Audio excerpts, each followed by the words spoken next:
There are moments in life that split you in half. Before and after.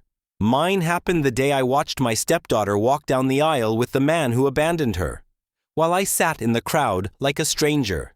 My name is Jonathan.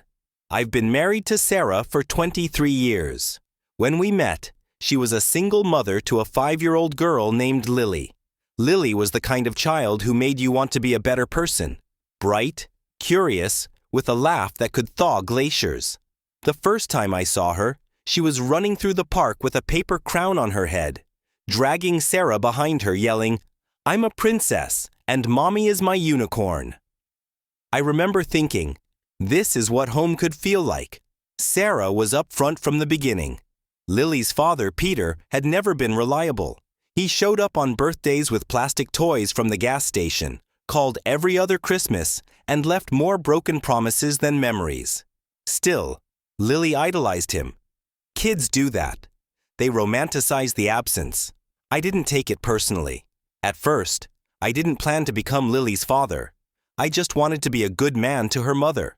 But over the years, something changed.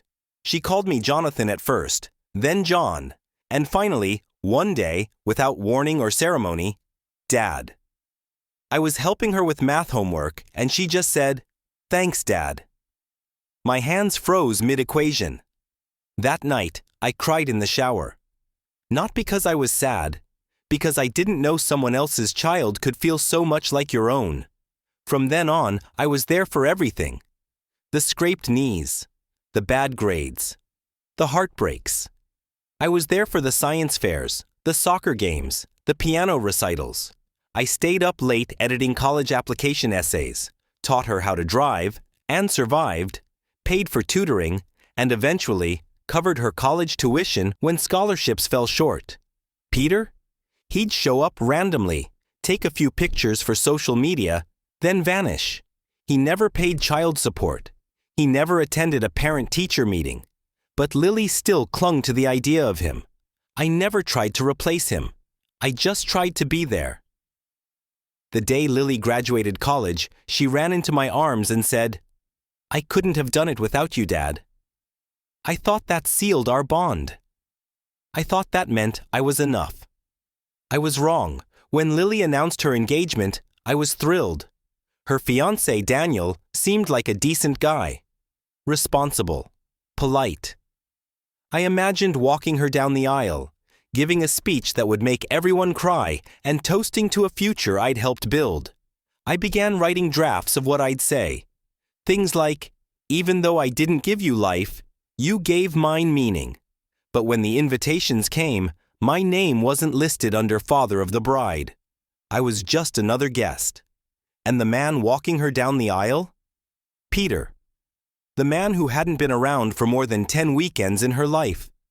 The man who made more excuses than phone calls. I thought there had to be a mistake. Maybe it was a formality. Maybe Lily planned something special for me at the reception. But when I asked her, she looked at me like I'd misunderstood the situation entirely. "There's only one biological father," she said. "I've always wanted him to walk me down the aisle." I didn't know what hurt more, being excluded or how casually she said it, as if 20 years of my life were worth less than a few shared chromosomes. The wedding day was warm, blue-skied, perfect, and I hated every second of it. I sat in the third row, dressed in the tailored navy suit I'd bought months earlier, the one I imagined wearing as I stood proudly beside Lily. Instead, I sat among distant cousins and co-workers, not family. The seat beside me, meant for the father of the bride, was empty until Peter strolled in late, wearing a too shiny tie and sunglasses indoors. When Lily entered the chapel, everyone stood. Gasps, camera flashes, and smiles. She looked radiant, no doubt.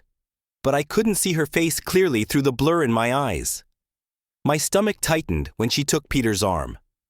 I half expected her to glance at me. A secret smile.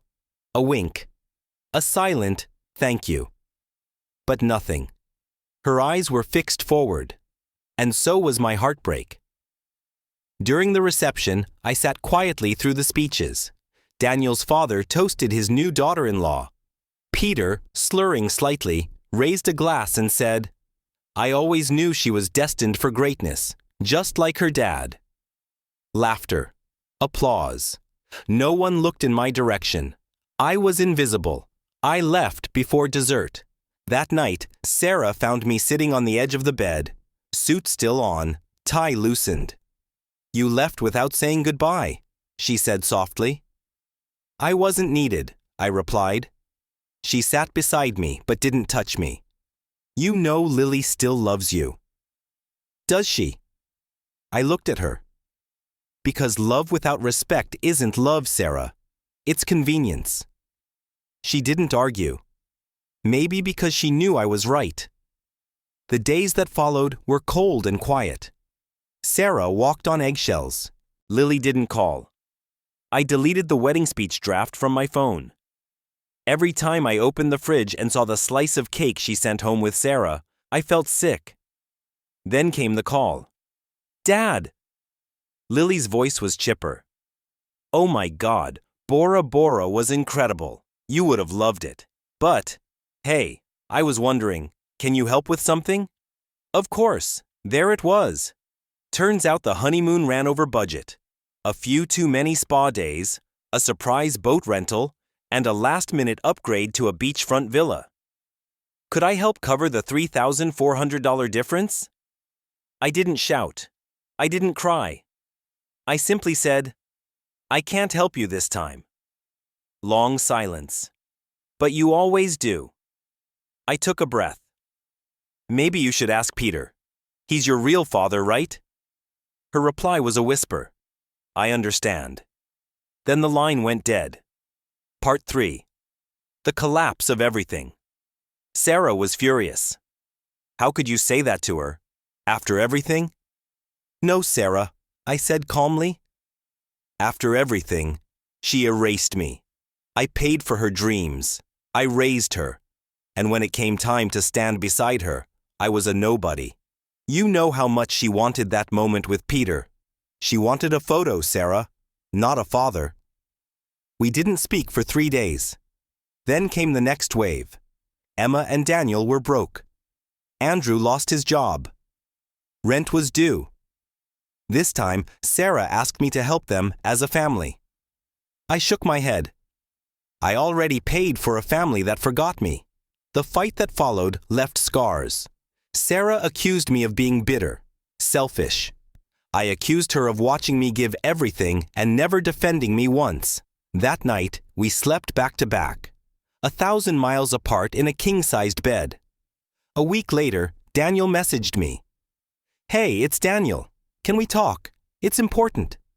I agreed, half curious, half resigned. We met at a quiet coffee shop. He looked tired, desperate. "We're getting evicted if we don't pay in 2 weeks." I waited. Emma thought maybe you could help. I raised an eyebrow. Why not ask her real father? Silence. Then, "We haven't heard from him in months."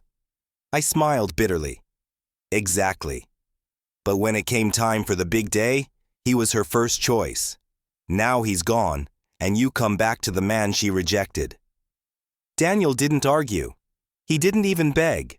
He just looked small. "I'm sorry," he said finally. "I didn't know what she did hurt you so much." "You don't get to know," I replied. "You just get to live with the results." And I walked out. After I walked out of that cafe, something settled in me. It wasn't peace. Not yet. But it was clarity. I had always been the fixer. The man who said yes, even when it meant saying no to himself. The man who paid, who waited, who hoped. And now, I was the man who had walked away. Sarah didn't ask about the meeting, but I knew she knew. That night, I found her sitting alone at the kitchen table, her wine untouched, a photo album open to Lily's childhood pictures, the birthday where she lost her front teeth, the middle school science fair, the night she graduated. I stood in the doorway for a long moment before speaking. "She's not a child anymore, Sarah. She made her choice." Sarah looked up at me with eyes I didn't recognize. Tired, worn, broken. And now you've made yours, she said softly. I nodded. Neither of us said the word, but we both felt it. The end. A week later, I packed a small suitcase and moved into a rental apartment across town. Quiet, clean, empty, but mine. We didn't sign divorce papers yet. Neither of us rushed it. But we knew it was coming. We were like strangers occupying the ruins of a once solid castle. And we both knew no amount of patchwork would hold the walls together. 2 months passed. One morning, I got an email from Lily. Just one line. Can we talk? I ignored it. Then came a second message. This one longer.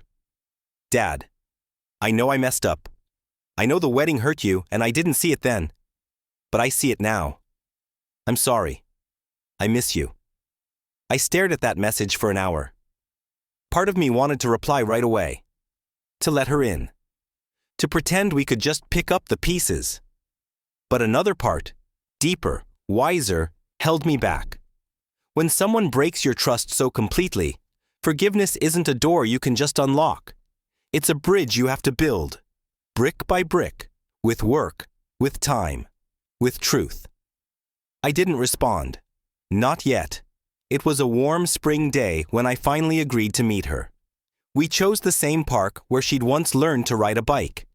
She sat on the bench first, fidgeting with her bracelet the same way she had as a child when she was nervous. Hi, she said as I approached. I nodded. Hey. We sat in silence for a while, watching the joggers, the birds, the life moving around us like nothing had ever gone wrong. I thought he would change, she said eventually, her voice shaking. Peter. I thought if I gave him that moment, he'd finally be the dad I always dreamed about. I stayed silent. She looked at me then. But he disappeared. Again. Like always. I nodded. That's who he is. I know now. And I hate that I hurt you trying to make him someone he'll never be. I looked at her, my voice low but steady. I wasn't angry that you wanted a moment with him. I was heartbroken that you forgot every moment with me. Tears welled in her eyes. You were the one who raised me. I didn't realize how much that meant until you weren't there anymore. I sighed. You say dad so easily. But that word cost me something, Lily. Years, love, sacrifices. You wore the dress I helped pay for down an aisle I never got to walk you on. And after that, you still called me to fix your mess. I'm sorry, she whispered. And I believed her.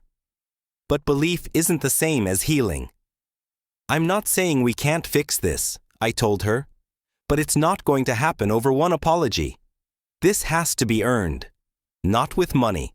Not with need. But with respect. She nodded. I understand. We stood.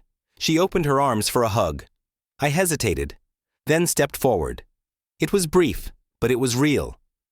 The divorce came quietly. No shouting. No drama. Just signatures, a lawyer, and the final division of what was once our life. Sarah didn't fight me on the house. She didn't ask for alimony. I think part of her knew the love had been gone longer than either of us admitted. I moved on. Sophie. We stopped seeing each other. It wasn't because I didn't care, but because I realized I needed to rebuild myself alone. I started therapy, took solo trips, read more books than I had in the past 5 years combined.